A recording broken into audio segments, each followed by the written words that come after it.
Welcome to class, everyone. So we may as well go ahead and get started. So go ahead and change the view to the view of my hands.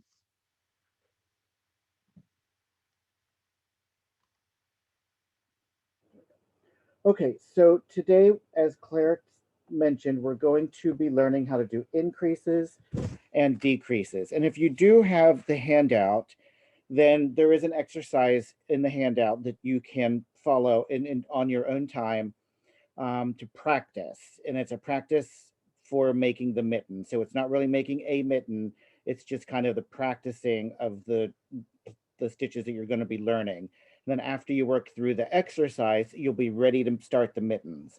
But I'm not going to work completely through the entire exercise in class because it does take quite a while. And I want to be able to make sure I have plenty of time to demonstrate everything. So if you're following along, that's why I'm not going to be following along exactly on the exercise because I don't want to waste all of our time. I'm using Hometown Bonus Bundle today for demonstrating, and this is a number 6 bulky yarn. It's available on lionbrand.com or michaels.com, and there's lots of great colors you can choose from. All right, so I've cast on some stitches. I work 2 rows of stockinette stitch just to give me a kind of a base to work into. And I'm going to show you how to do increases first. Get stitch marker. Okay. So an increase is when you want to add stitches. For some reason, you need to add stitches to your work to make your piece larger. So there's 2 normal knit stitches. The first stitch we're going to learn is called K, F, and B. And KF and B stands for knit in the front and the back of the loop. So maybe you didn't know there was a back of the loop. So let me show you here. So this is the loop. This is our stitch, which looks like a loop. And there's a front, which is the side closest to you. And then there's the back, which is the side further away. Put that back on there. So this stitch starts out just like a normal knit stitch. You enter the stitch, wrap the yarn, and then bring the stitch through, and then you stop right here. You're not quite finished yet. And then you're going to take your working needle, your right hand needle, you're going to swing around to the back, and you're going to enter that stitch again, but in the back. And then wrap your yarn and bring it through. And now that I've done that, I'm ready to transfer my stitches over. And you can see here are the 2 stitches I did just for start. And then this is where I did my knit front and back. And instead of 1 stitch, I now have 2 stitches. So that is an increase. Let me show you that again. Starts out just like a normal stitch. Wrap your yarn and bring it through. And then you stop right here. And you can kind of feel for that back loop. You don't have to turn it and to look at it, but you swing your needle to the back, enter the stitch through the back loop, and you can hold everything in place with your finger, wrap the yarn, bring it through, transfer it over. And that is an increase. That's taking 1 stitch and turning it into 2 stitches. Any questions about that? You want to see it again, or any particular spot look confusing? How are we doing, Claire? I think we could probably stand to see it one more time at least, if not a few more. Okay. So enter the stitch like normal. Wrap the yarn. Bring it through. And then stop here. That you're going to want to take it off because that's what we normally do, but stop there. Take your needle to the back. And what it looks like. You won't have to turn it like this when you're doing it, but just so you can see what I'm doing. I'm just entering through the back loop, wrap the yarn, bring it back through, transfer it over.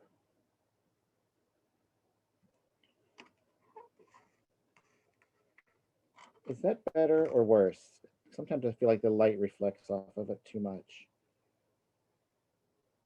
See if that's better or worse for seeing what I'm doing. Enter the stitch, wrap the yarn, bring it through, take to the back, go through the back loop, wrap your yarn, bring it through, and transfer it over. Okay. Is it better with the light shining on it or not? Yes, it is better with the light. Okay, because sometimes And I we feel have like some it's questions. okay. Let's have the questions. Okay, let's see here. This stitch creates a bump when you do it, correct? Yes, that's correct. I was going to go over that here in a minute. I was going to show you the bumps. Okay. And Elizabeth wants an example of when you would use this. Well, there's basically any time that you're adding stitches or increasing. One time you might use it is in the front of a sweater when you get to the point where you're making sweaters and you want to increase for raglan shaping. And another time you might, sometimes in a sock, you can use this increase or make one, which we're going to cover next. Anytime that you, for whatever reason, you need to make your work larger, adding stitches. In lace, if you're going to progress to do lace, then a lot of times in lace, you'll be using these increases and decreases. So right now, pretty much the two classes I've taught teach you how to make rectangles.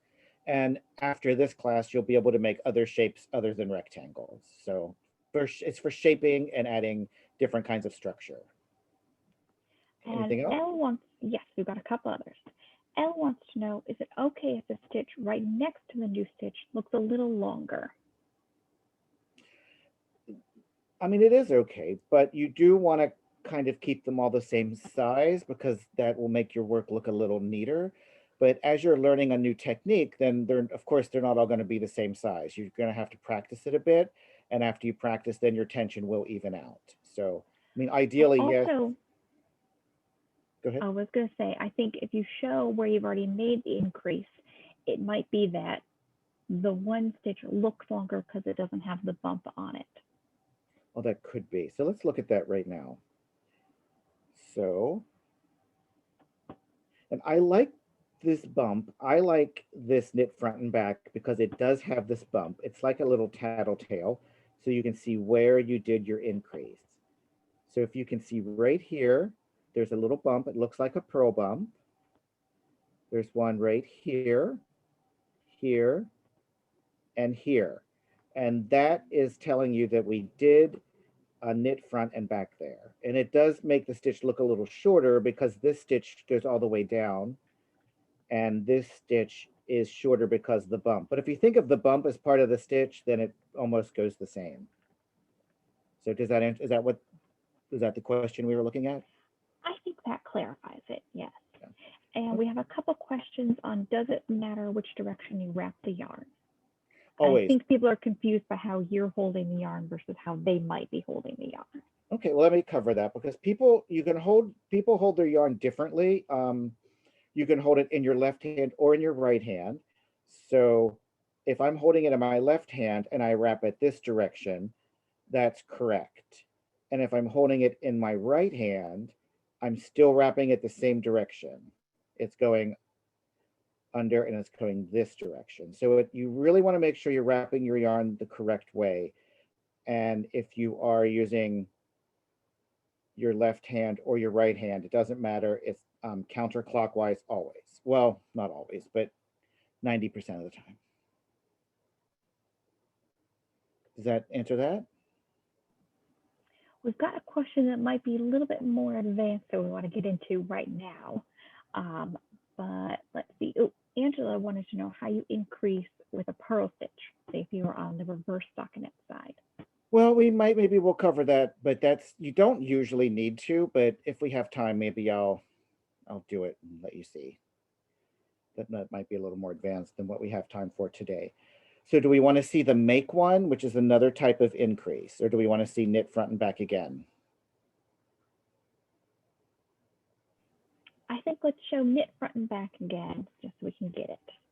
Okay. So you enter the stitch just like normal. I'll wrap it with my right hand. Wrap the yarn just like you always do. Bring that loop through. You, right hand needle, you swing it around to the back. Enter the stitch through the back loop. So you can't really see what you're doing. You just kind of have to feel for it. Or if you want to, you can turn it like this to see what you're doing. Wrap the yarn, same as you always do. Bring that loop through and then transfer both stitches over. And then you also get this nice little bump, which doesn't bother me a bit. Sometimes people don't like that. They get bothered by that. And that's it. So let's move on and let's do the make one. And then we can always come back and review knit front and back another time. So I'm just going to knit one stitch just to give me a little space between. So knit front and back takes one stitch and turns it into two stitches. Make one, we're going to make a stitch where there was no stitch. So there's a difference in the way you want to look at it. There's no stitch at all, and we're going to magically put a stitch there. So that's the main difference between them. Also, make one is much more invisible. It does not leave a bump. So for make one, you want to open up your knitting like this. You don't want to stretch your knitting because it'll distort your fabric. I'm doing this very dramatically so that you can see. I want you to see these bars that are connecting your knitting together. And if you were doing mattress stitch, they're the same bars you would work if for seaming with mattress stitch. We're going to use them in a different way this time. So you're going to take your left hand needle, bring it towards you, and on the way back, so bring it towards me, and on the way back, I'm going to go under that bar and scoop it up on my needle. So anytime you have a loop of yarn on your needle, you run the risk of adding a stitch by mistake or on purpose. We're doing it on purpose now, but just know anytime that you let the yarn loop around your needle, it has the opportunity to become a stitch. So now that I have that on my needle, I can knit it just like I always do. So usually you would go through here and knit, but we're not going to do it like this. This is a special situation. If I knit it through here, you can see how big that space is. It's going to leave a very large hole. So what I have to do is knit it through the back loop. So now we have experience with that back loop from knitting front and back. So I'm going to swing it around and I'm going to knit it through the back of the loop, which will cause the stitch to twist. When it twists, it is tighter and it's going to force that stitch closed. So let me knit one more stitch and then I'll show you again. Okay. So find those bars in between.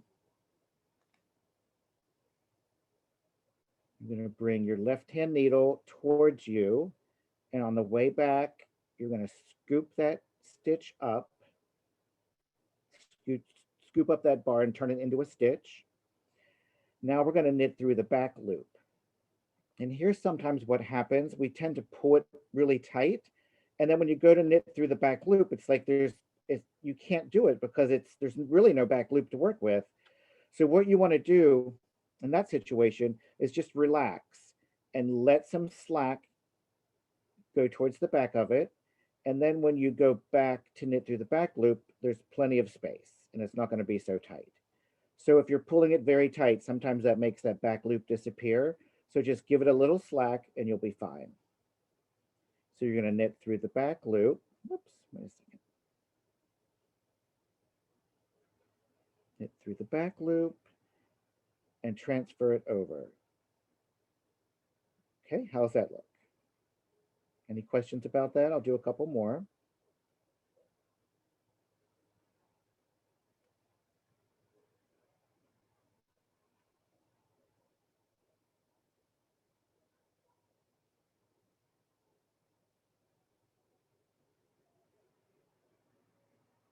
I split my yarn.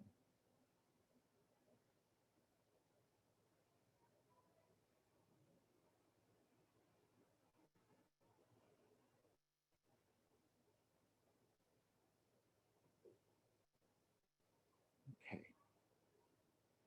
How do we feel about that?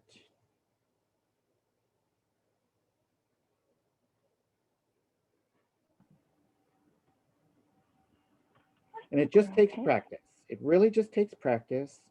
And don't be afraid. That's what the exercise is for. You're just going to knit up a practice swatch and you're just going to practice. And if you make mistakes and you do it wrong, that's what practice is all about, right? If you knew how to do it perfect, you wouldn't need to practice. What were you going to say, Claire? I was going to say we have a couple questions coming up. First is just a comment, and I think it's just a combination of the acrylic yarn and the very pale needles, but there's a little bit of a glare on the stitches. Yeah, that's what I was trying to play with the light to see if it was better without it or with it. Yeah, I think it's just shiny yarn and pale needles. Is that better? Is there enough light? That might be better. Okay. Yeah, I need And a we lighting have director. If anyone has a lighting director that they'd like to send over, I'll accept that. we've got a couple questions. When would you use a make one versus a knit front and back? And sort of a follow on up, the make one you just showed, is it a make one right or a make one left? Okay, so you really can use them interchangeably. It depends on how you feel about it. Your pattern will usually tell you to either make one or knit front and back, so you can just do what the pattern is telling you. But the main reason is a lot of people don't like the knit front and back because they don't want to see that bump. And if you are making a pair of socks and you get a bump like this along the heel where you're doing your gusset, that doesn't show up so much, but a lot of sock knitters don't even like that. Where it can really show up is if you're making a sweater. Different types of sweaters, you can start at the top of the sweater and work your way down. So they're called top-down sweaters. You cast on at the neck. You do increases through the chest to make enough room for the shoulders. And then you continue on to knit the body. So the increases you do, if you do a knit front and back of the loop, those increases are going to show. And if they're going across the front of your chest, then people will see them. If you do a make one, they're almost completely invisible. So really you're not going to see them. So isn't that the only reason, Claire, you would do one or the other, because one might look better than the other one, depending on how you feel? Yeah, it depends. I mean, it depends on what your pattern's calling for, or if you're making it up, depends on if you're working in stockinette, you might want to use a make one to keep that stockinette looking wonderfully smooth and even. Yeah, If you're working in garter stitch or something like seed stitch, it might be better to use a knit front and back. true. I didn't even think of that. I like the Um, knit front and back because it does have that little bump. And sometimes, like for a sock, it'll say you'll have to do like, it'll say do an increase when you come to the marker every 5 rows for 10 times. And so if you lose track of what row you're on or how many increases you've done, you can go and count those little bumps and you'll know exactly where you are. That's why I like the make or the knit front and back of the loop. we've got a couple of requests to see the make one again, specifically going through the back of the stitch, because a couple of people are ending up with holes when they do it.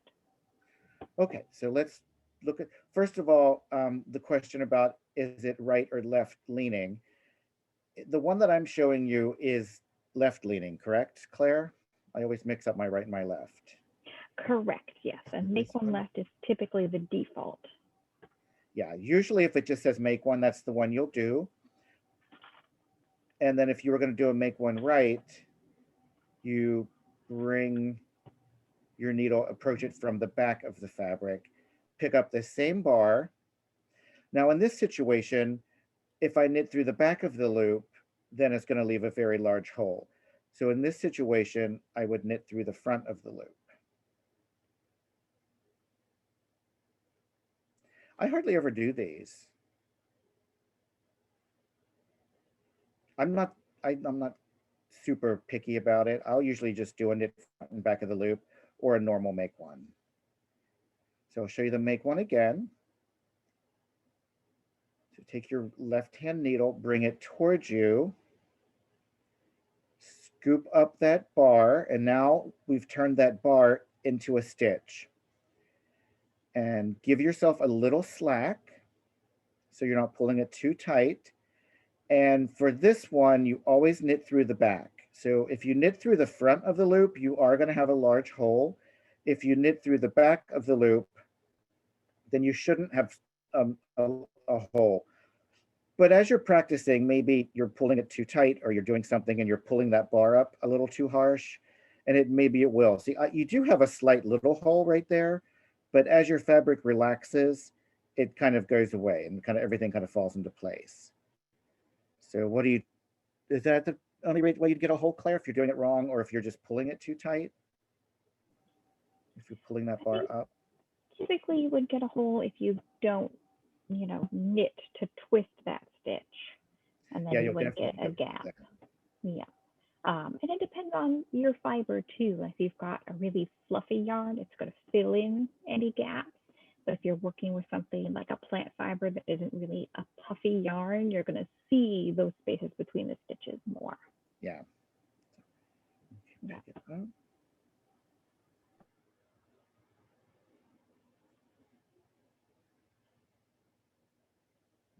so we're almost to the end of the row. Oops. I'm still finding it very hard to knit while I'm looking through my camera at my hands. My depth perception is completely off. So I'm still learning that. That's quite a struggle for me. Instead of looking at my real hands, looking through the camera at my hands. All right, so as I'm purling back, this is a good time to answer any questions anyone has. Does anyone have any questions about anything?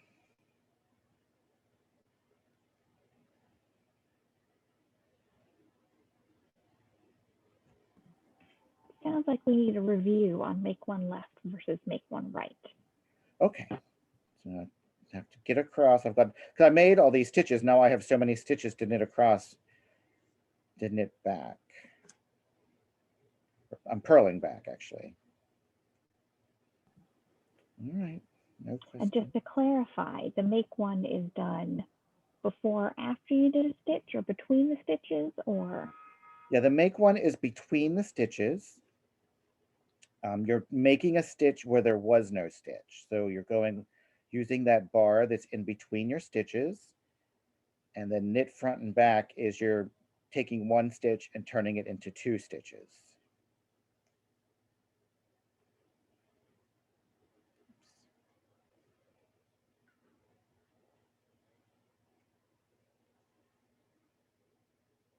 All right, almost to the end. I'm sorry, I'm wasting your life while I'm trying to get across.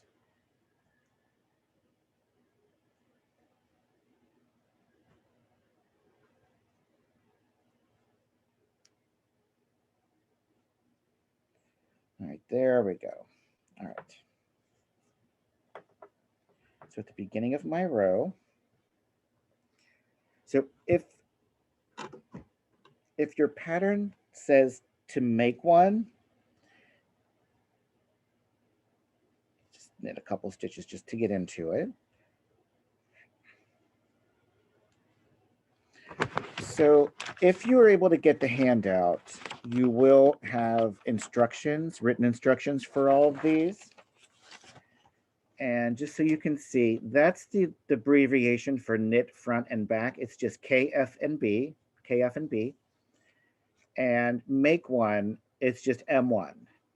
So that's make one and knit front and back. And if it were make one left or make one right, it would it just say L or R, Claire, or would it have the word written out? Depends on what the designer's conventions are. Most typically would just have a capital L or a capital R. Okay. All right, so let's do make one left, which is the norm. If it just says make one, this is the default one, as Claire said.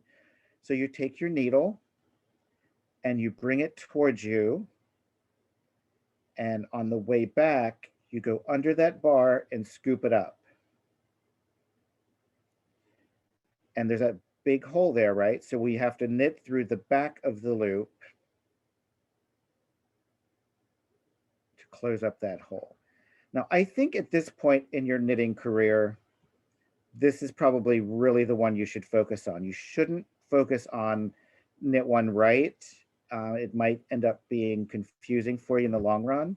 I will show it to you so that you can know the difference, but it's not really needed yet per se. Wouldn't you think, Claire? So Yeah, I think that's fine.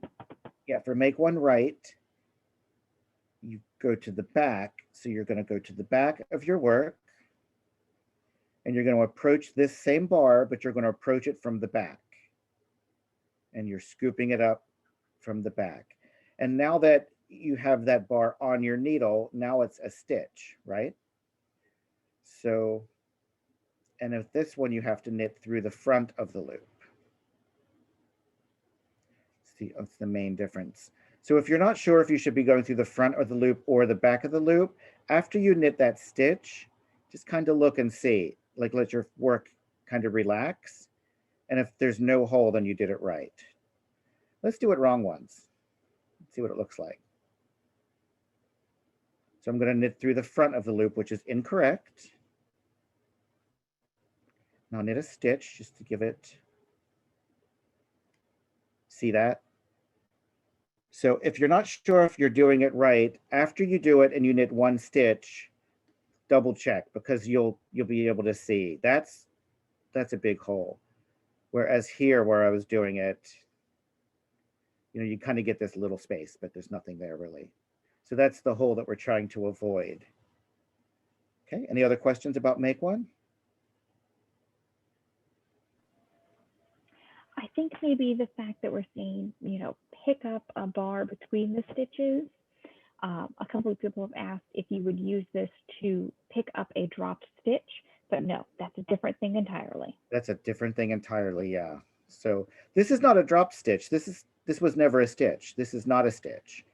Yeah, so we're not, you'll hear the expression picking up stitches in knitting, and it actually can involve several different things.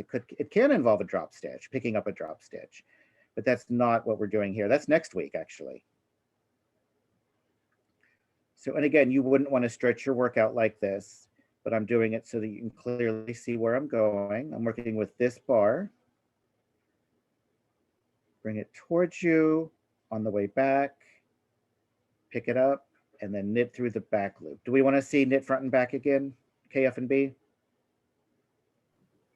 Yeah, let's go back and review that. Oops.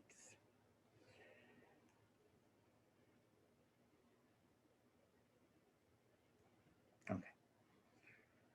So KF and B, remember that's different. We're taking one stitch and making it into two stitches. So you start out like normal. Start out like normal. And then here you swing to the back of the loop, wrap your yarn, bring it through, and then transfer it over. Split my yarn. Start knitting just like normal.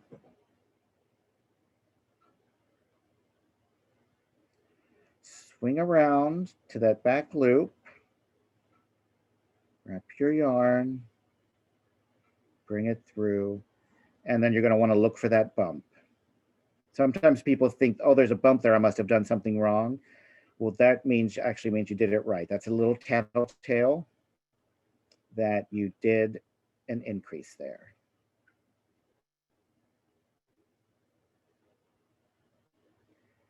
Should we start some decreases? We're halfway through. I think we better jump to the decreases.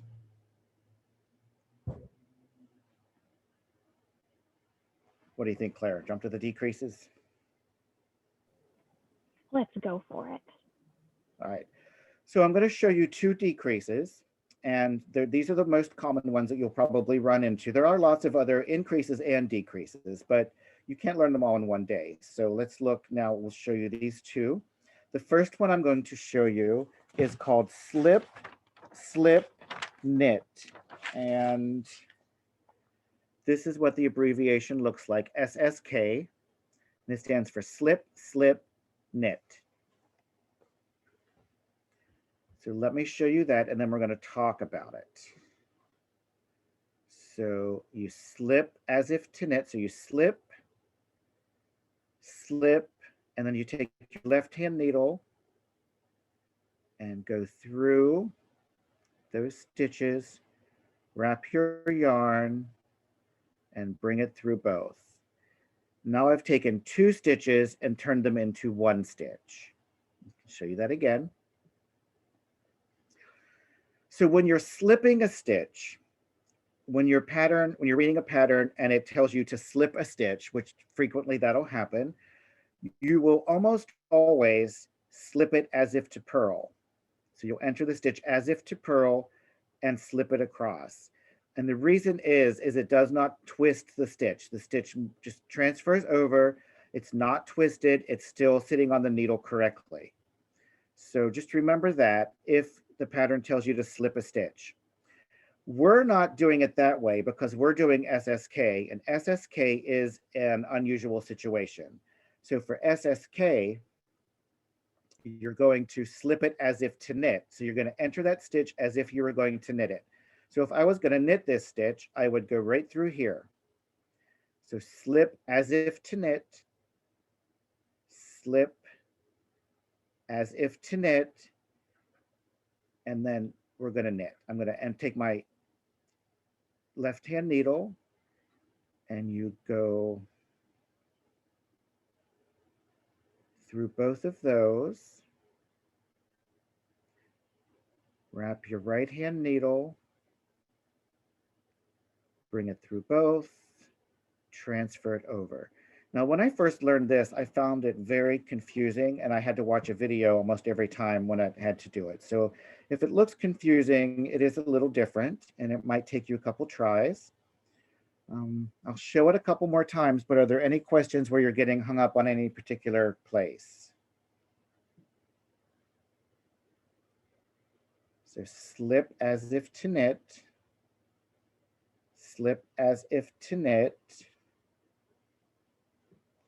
Then you take your left-hand needle, bring it close so you can see. Take the left-hand needle and you enter both of these stitches.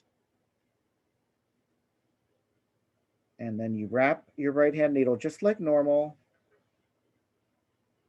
transfer it across. Slip as if to knit, slip as if to knit. Take your left-hand needle and you're going to enter both stitches. Wrap your right-hand needle and just knit them together. All right. I want to show you knit 2 together. That's the next one. And then we'll come back and cover slip, slip, knit again. Knit 2 together is very easy. So I have 2 stitches. I'm going to knit those 2 stitches together. So normally when I would knit, I would go through 1 stitch.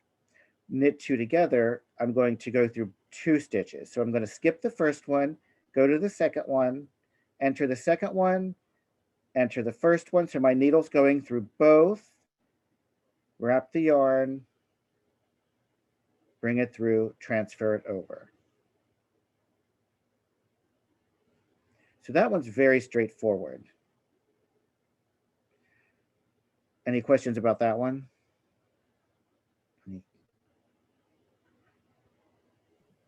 We had a couple questions about why you would do slip, slip, knit instead of knit 2 together, since knit 2 together is easier.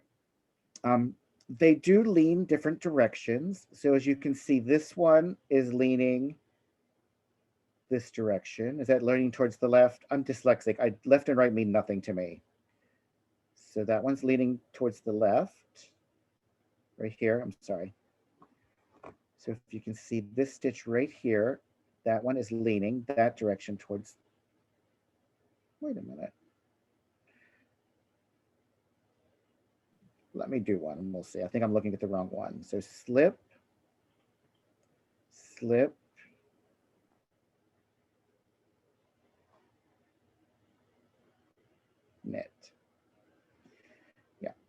I was looking at it right. So it leans towards the left. Right, Claire?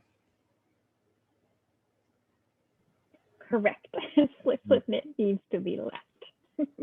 And then knit two together.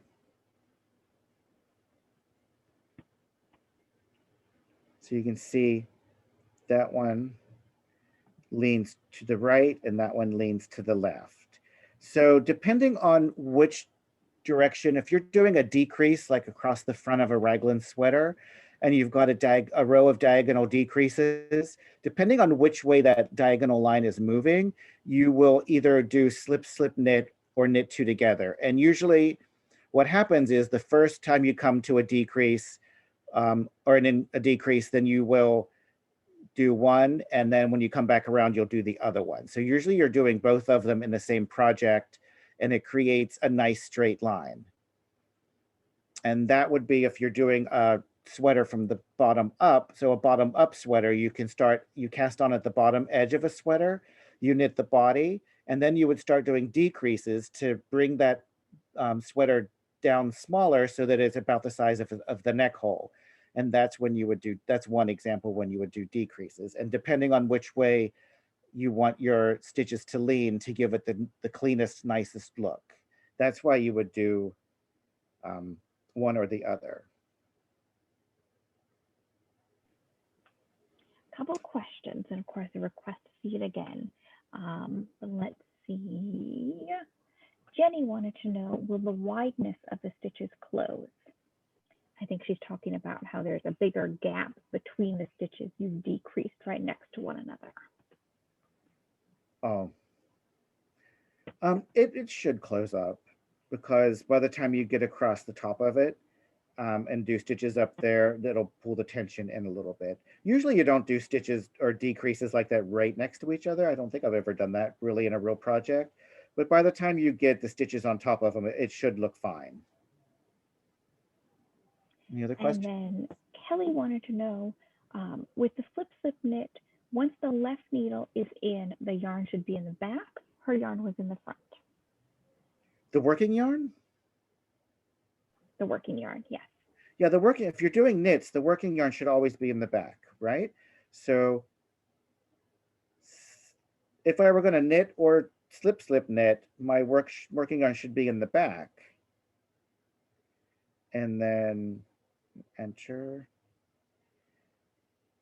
Wrap it. Yeah, you should, when you're working the row of knit stitches, your working yarn should never be in the front. So watch how that happened. You may have been readjusting your grip and it kind of got pushed to the front by accident. Sometimes that can happen if you're kind of fumbling with a new technique. Okay. Any other questions?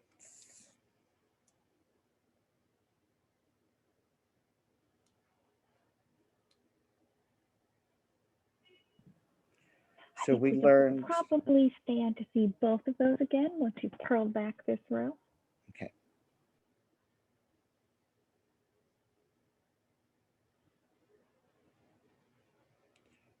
All right. How are we feeling about them though? Are we feeling pretty good? I think if you practice them, you'll be able to get them.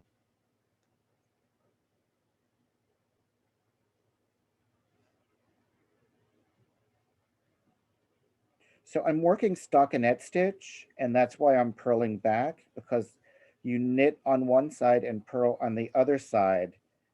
And you would do whatever your pattern is instructing you to do.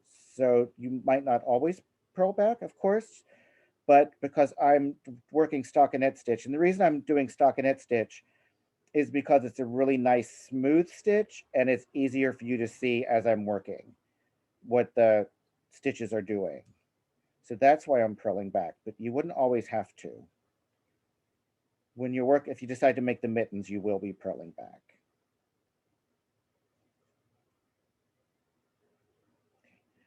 Sorry, trying to do it quickly.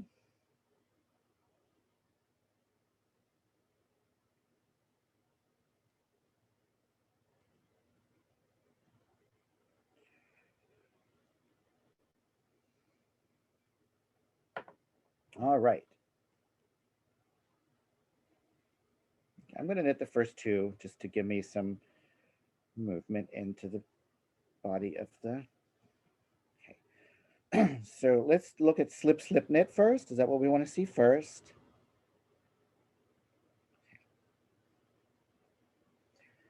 So you slip as if to knit. So you enter the yarn, the stitch as if you were going to knit it. So slip as if to knit, slip as if to knit. Then you enter, let me see if this is tricky. Let me move it up here where you can see. You enter both stitches, you take your left hand needle, you enter both stitches this direction, and now you wrap your yarn and bring it through, transfer it over. Slip as if to knit, slip as if to knit, take your left hand needle, enter both stitches. Your yarn should always be in the back if you're knitting. Wrap your needle and pull through both stitches, taking 2 stitches and turning it into 1 stitch. Okay. And then knit 2 together, which is quite easy. Sometimes knit 2 together, the hard part about that is sometimes they feel very tight. If it feels very tight, put your finger on the tip to guard the tip, and you can move those stitches to the narrow part of the needle where there'll be more room. So, but the danger here is you might push them off by accident, right?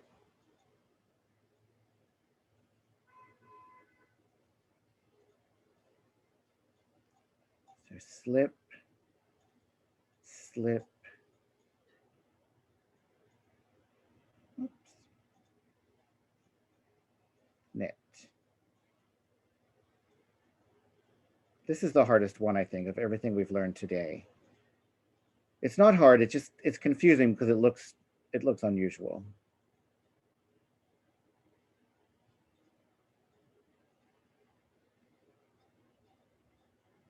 So yeah, the first time I did this, I read it, it said slip, slip, knit. So I just did slip, slip, knit. And I was like, how's that a decrease? That doesn't seem, and of course it's not. Of course it's completely wrong.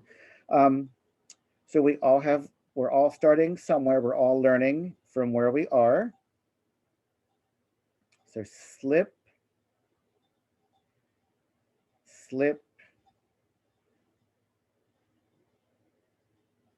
knit. Any questions about anything we've covered? For slip, slip, knit, that yarn is going to be pulled through both of the stitches, correct? Yes. Yeah, you want to be very careful not to drop any of your stitches. They should all be knitted or purled. The yarn should go through the stitch. You don't want to drop any. And then we've got a couple questions from people who have read ahead and are looking at the mitten handout. Okay, do we want to jump ahead and do the mitten handout? Are we ready for that? I think we're pretty close, right? I think so. And then maybe if we have time at the end of class, we can go back for anything else. Okay. And I just want to remind everybody that this does take practice. And if this is the first time you're ever seeing these stitches, of course, they're going to look very hard. They're going to look very confusing, and you're going to feel overwhelmed by it. But if you practice each one, just practice one at a time on a practice swatch, you don't have to feel overwhelmed, and just be kind to yourself, give yourself a chance to learn. If you already knew how to do it, you wouldn't be taking this class. So you need to give yourself plenty of time to learn how to do it. So we're going to review the pattern on how to make these mittens. So this pattern is calling for Lion Brand, Heartland Thick and Quick. Now we're not using that today. What we're using today is Hometown Bonus Bundle.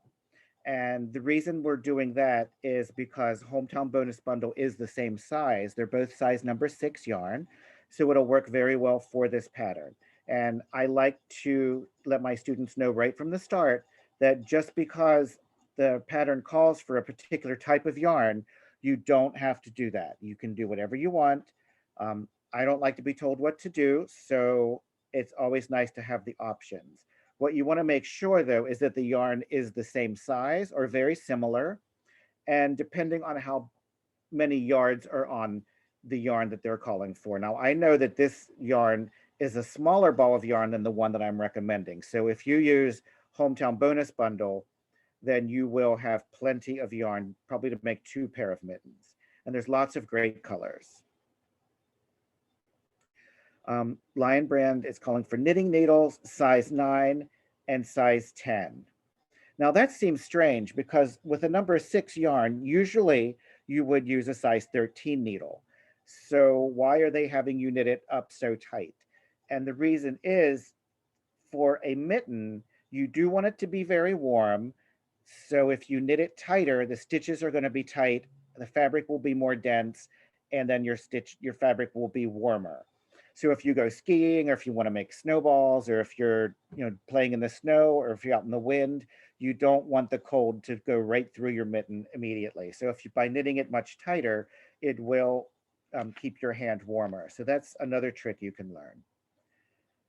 You need stitch holders. We're going to talk about that. And then large-eyed blunt needles for weaving in your ends. So you probably, to make these, you might need to order or go buy some new needles.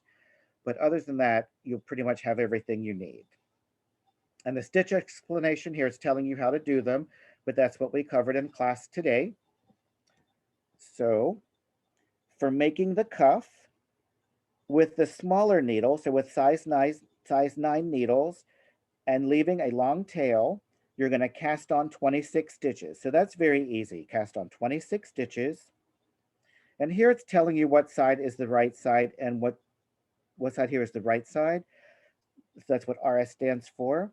And it's just instructing you how to knit ribbing. So you guys probably know how to knit ribbing if you did the hat from last week. So it's knit 2, purl 2, repeat from the asterisk to the last 2 stitches, ending with a knit 2. So you're going to continue your ribbing, repeat these rows 6 more times. So you're repeating each row 6 times. So you'll have a total of 12 rows. And then it wants you to change to the larger needle. Now I wanted to show you how to do that because it's so easy, but sometimes it seems like it's going to be a hard thing. So I knitted this bit of ribbing, and I'm going to use a aluminum needle just so you can clearly see the difference. But this aluminum needle is much larger. So if I want to change to the larger needle, what you do is for one row, you're going to have a large needle and a small needle, and you're going to knit them, the stitches from the small needle onto the large needle. So it's just like normal. So I'm just going to knit, but if you wanted to continue in ribbing, you could do knits and purls, but you just knit. A lot of students think they have to slip all of the stitches on to a larger needle and then knit them. But this is the correct way to do it because you just knit them as you go. That way your working yarn will always be on the right place, and you don't have to try to slip all of your stitches over and might end up twisting them or dropping some. All right, so that's how you transfer to larger needles. Very, very simple. But if you've never done it before, it sometimes seems more complicated. So you're going to transfer them to the larger needles, and you're going to work stockinette stitch for 5 more rows. So here I did want to show you this. This one says above it, it's telling you to repeat these rows 6 more times. So it's repeating both rows 6 times equals 12 rows. But here it's telling you to work stockinette stitch for 5 more rows. So that's a total of 5 rows. So sometimes the language can be a little confusing. So read it carefully and think about it before you start, just to make sure that you're thinking about it correctly, because it's really easy to get off track. And then we're going to knit 13. You're going to place your marker. So placing a marker, didn't get to show you guys that. So let me show you how to place a marker. So here's my stitch marker. And so it says knit 13. Pretend I knitted 13, place marker. That's all you do. You just put the marker on the needle. So it's resting on the needle. So now I've placed my marker, and then you just continue on knitting. So it's very easy. You just put it on the needle, it just rests right on the needle, and then you continue on knitting like normal. So that's placing your marker. And then row 2, it's and on all wrong side rows, you will purl.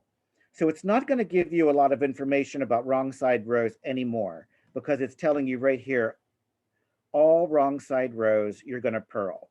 So they do that because they don't want to have to, at the end of each row, say purl, purl, purl, because it would just make, it would waste paper. So you want to just purl on every wrong side row.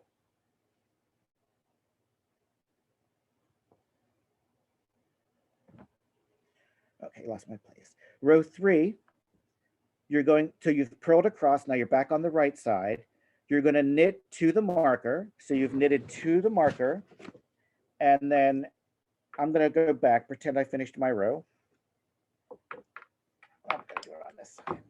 To pretend I finished my row, and knit to the marker. So I'm knitting along, I'm having a good time. I get to that marker. And then you're just going to, when it says to slip the marker, you're going to slip it, but it says knit to the marker, slip the marker, and then it's telling us to do a make one. So we slip the marker, and then we do our make one. Oops, sorry, was I off camera when I did that?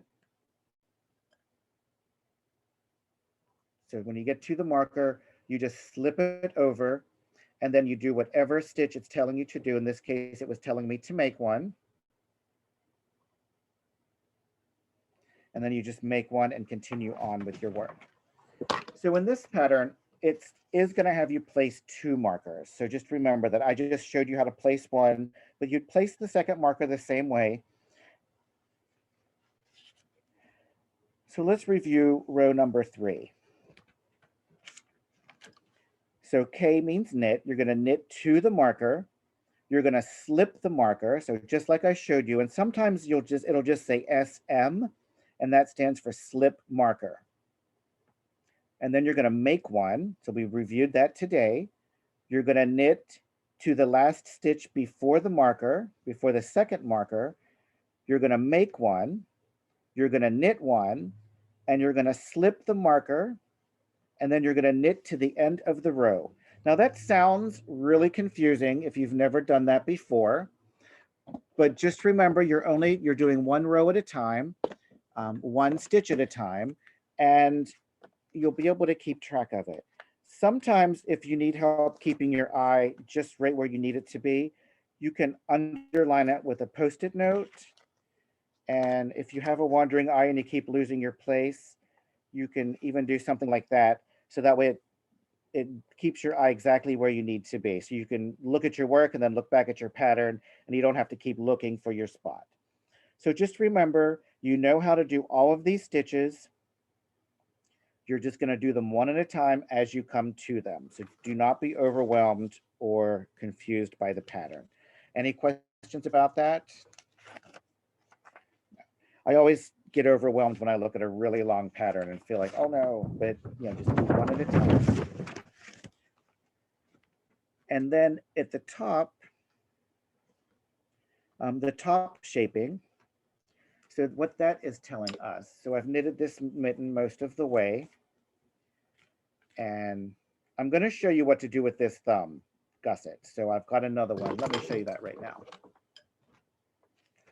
I skipped that. I did not mean to skip that part.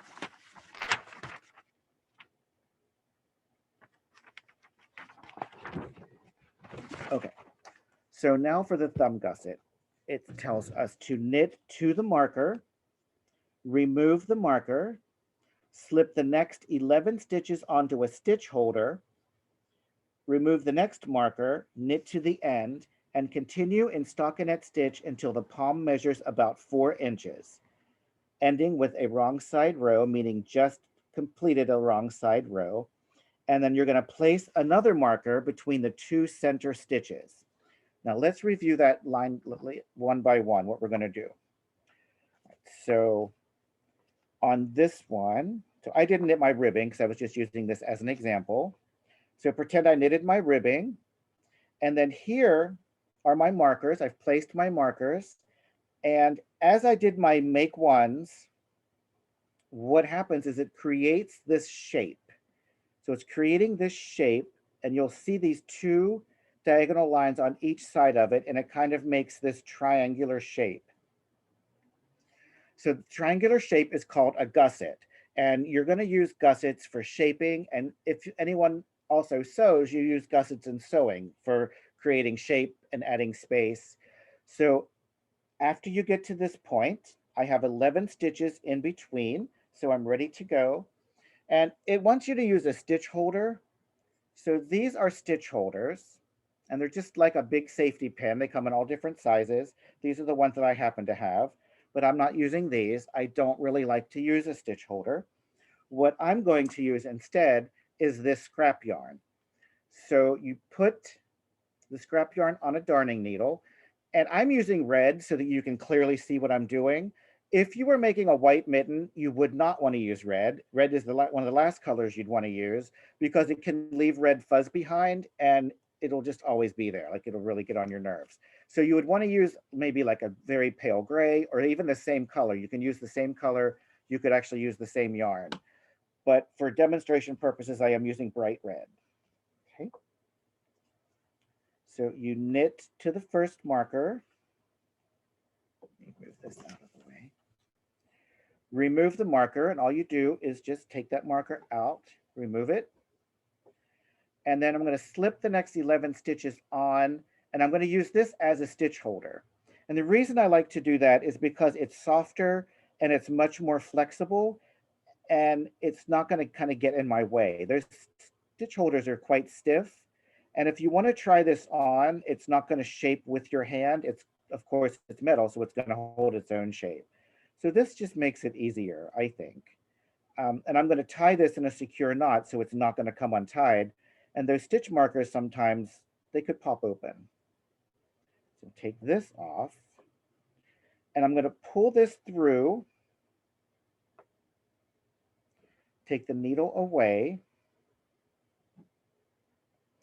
And you want to leave plenty of slack in here because you want to be able to see what you're doing. So tie it in a very secure knot at the top, up here, and go ahead and pull it tight. But you can see how I've left plenty of slack so that I can see. You wouldn't want to pull it really tight like this and bunch it up. So, you know, just pull it and then continue on knitting. And you're going to pull these next two stitches just a little tighter than you might normally do because you're bringing that together and you're closing up that gap. But you're not going to pull them together, pull it super tight. You're just going to pull it a little more snug than normal. Any questions about that part? So that if you've never done that before, it sounds a little confusing when you're looking at all those directions. But if you take it step by step, it's really, really not very hard. Okay. So then moving on to the top of it, I want to make sure I get through each step. So the top shaping. So the top shaping is here. So after you knit your hand, the hand of the mitten, you're going to put it says to put a stitch marker in the center. So you'll just count your stitches, put a stitch marker, it'll end up being right in the center. It does tell you, it instructs you to knit 4 inches, but I wanted to let you know you don't have to do everything you're told. So if I were making these for myself, that would be okay. But maybe your hand is much smaller. My daughter's hands are very tiny. And if I were making these for her, I would probably only go maybe 3 inches. I wouldn't go clear up. I may even go less. If you're making these for a person that's in your house or that you see very often, you can measure their hand or have them try them on. But if you have a friend that has very large hands, you might want to go 5 inches. So that's the best part about knitting is you can kind of customize and make things fit the person that you're knitting for. So just take a second and think about that. How big is your hand? How big is the hand of the person you're knitting for? So you're going to So pretend right now we're just right here. We're just starting our shaping.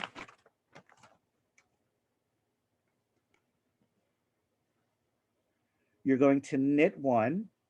It's telling you you're on the right side. So you're going to knit one, SSK, knit to 3 stitches before the marker, knit 2 together, knit 1.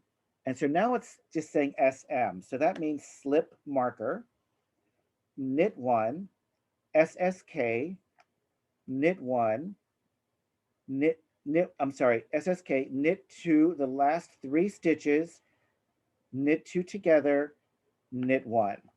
Now, if I would have read that to you at the beginning of class, you would have had no idea what I was talking about. But now that you've been through the class, you have a pretty good understanding of what each one of those abbreviations mean and how to do each technique. So after you take some time and practice, then you will be able to do these with confidence and your mitten will look very nice. So I just want you to see what you're creating. So the stitch marker would be right here. And so you can see here, we're creating this shape. And I can't even really make it lay flat because it's more of a round shape. So we're creating this shape that's curving in here. We're creating this shape that's curving in here. And we're also, see, it wants to ride up like that because it's a smaller space there. So we're kind of creating this, it's forcing this triangular shape this way, but it's making each one of these smaller. Each half of this mitten is getting smaller. And then what's going to happen is we're going to fold it in half like this, and that's going to be the shape of your mitten. So sometimes when you're working on something, it's kind of hard to visualize what you're doing and why. So that's why I wanted you to see this. You're creating the shaping here and here, and then when you fold it in half, it'll create this nice shape for this mitten right here. That's what you're going to get. Okay, any questions about any of these topics that we've covered?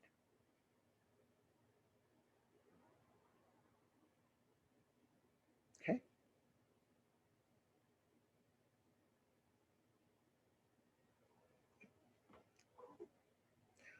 So now, what's going to happen with this thumb is, so you knit your ribbing, you knit up to the thumb, you do your thumb gusset, we put our stitches, we put our stitches on the scrap yarn, and then we left those stitches behind and we continued knitting until we got to the top, we did our shaping. So now we have this kind of crazy thumb sticking out, right? Now you could not do much of a thumb. You could leave the thumb open so that people can use their phones. And actually you could also stop like right here and bind off so that you're making fingerless gloves so that you can have your fingers. So there's lots of things you can do if you want to get adventurous. But if you want to do the thumb, let's read the instructions. With right side facing, so the right side facing you, return the stitches from the holder to the larger needle, so to the size 10. You're going to join yarn and knit across, work 4 more rows of stockinette stitch, so a total of 4 rows. And then you're going to do your decreasing at the top. You're going to knit 1, SSK twice, knit 1, knit 2 together twice, and then knit 1. So let me show you how to put these back on. I'm just going to jump in here, Darren, because we're about 5 minutes over. So if anybody does have to leave, a reminder that the recording of the full class will be available tomorrow afternoon on michaels.com/classes or on the Michaels YouTube channel. I'm going to put the handout in the class, both in the chat, both the PDF and the link if you're on a mobile device or an iPad and need to download it there. And if you have any other questions, get them in the chat now. So you pick this up and you're holding it you're looking at knit stitches, you're holding the right side facing you. The trick is you want to enter the stitches from this direction, because once you put them all the way through and you join your working yarn, you're looking at knit stitches, and so you're ready to start knitting. If you put it through this way, and then you have to turn it to get it to where you can start working, now you're looking at purl stitches. So if you do it that way, you can do it, but you want to make sure that you're knitting knit stitches or knitting purl stitches correctly. You don't want your thumb to be reverse stockinette. So just take a few seconds and make sure you're doing it right. And then all you have to do is just, this needle's bigger than the one I used. Let me use a smaller needle. So you just enter each stitch just like normal. I like to leave my scrap yarn in place because if I make a mistake on my thumb, then I can rip it out and the scrap yarn will be there and it'll act as a lifeline and it won't, my work won't unravel. You don't want your work to unravel, especially when you have a gusset or a lot of shaping right around it, because it can be very hard to pick up those stitches. So you want to try to avoid that. Also, if you leave this in place, sometimes, like again, if you're making a sweater, it gives you a nice place to measure from because you want to make sure the sleeves are both exactly the same.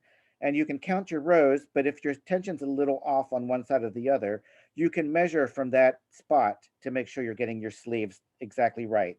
So you'll be able to measure much more easy. And then I'm ready to start knitting. I'm going to pick up my work as if I were going to knit. So I'm going to enter that stitch and I'm looking at knit stitches. So I'm going to be ready to knit. And then I'm just going to pick up my new yarn and just start knitting as normal. And then just follow the instructions on. Again, if you want to make the thumb a little longer or a little shorter, then you can make that decision as you're working. All right, so that's pretty much the pattern. If anyone has any questions, you can find me on social media, on Instagram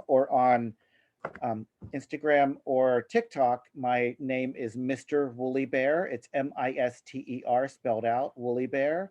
And if you send me a direct message on either one, I can answer questions, and I usually get back to people pretty quick. I try to check it as often as I can. So, all right, thank you for coming to class. And just don't forget to practice, keep practicing, and yeah, just keep practicing. And before you know it, you'll be doing all of these new techniques with confidence and you'll be well on your way. Okay. All right. Bye, everyone.